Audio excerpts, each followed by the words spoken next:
Assalamu alaikum na Bwana Yesu asifiwe sana kwa watu wote, na karibuni katika maelezo machache ya kile ambacho kinaweza kupatikana kwa ubora na kwa uzuri kabisa. Kwa majina, mimi naitwa Steven Masota Kimwemweta.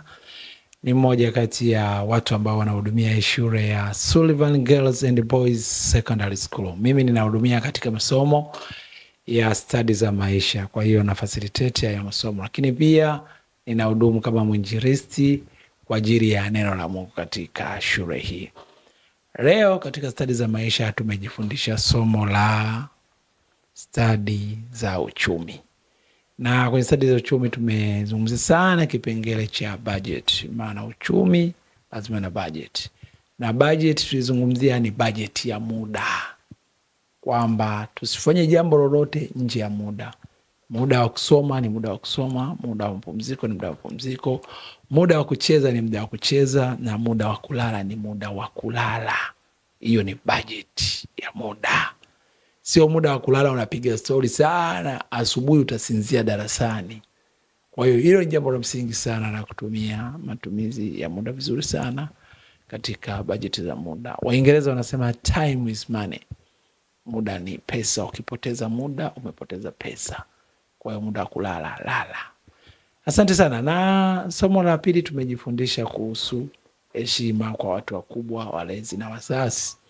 Katika kitabu cha Kutoka 20 aya 12 imeandikwa na inasomeka, waheshimu baba yako na mama yako, siku zako zipate kuwa nyingi katika nchi upewayo na Bwana Mungu wako.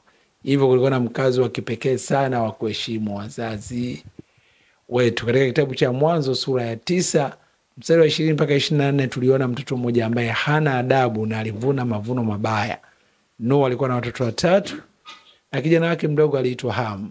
Alipomwona baba yake amelewa na amekuwa uchi akamcheka. Lakini watoto wawili ambao ni Shem na Yafet walienda wakamtanda baba yao vazi, wakamsetiri. Nini tumejifunza kutoka katika kisa hicho? Heshima kwa wazazi, hata kama wamekosea, kuna namna ya kuzungumza nao vizuri kwa adabu na unyenyekevu. Waelewe kosa lao, wajirekebishe. Na sio kuwacheka, sio kwa dhihaki, sio kwa beza. Heshima kwa wakubwa ni jambo la msingi. Na hili ni kwa watu wote, sio kwa wanafunzi tu. Kwa watu wote duniani na Tanzania. Mungu akubariki ndugu mtazamaji na msikilizaji wetu wa leo. Naomba nichukue fursa hii mwisho kabisa kukaribisha katika shule ya Sullivan Girls and Boys Secondary School. Ikiwa na mtoto wako, ndugu yako ambaye anahitaji kuanza kusoma kuanzia form 1 mpaka form 4, nafasi zipo, tafadhali fanya application ya maombi na nakukaribisha, utaweza kuhudumia vizuri. Ubora na uzuri wa shule hii, masomo ya dini yanafundishwa, mazoezi, study za maisha, mapumziko yapo na michezo mbalimbali. Mwisho kabisa utapata elimu bora pamoja na maadili. Mungu akubariki. Karibu sana. Jiunga pamoja na sisi, ufurahi pamoja.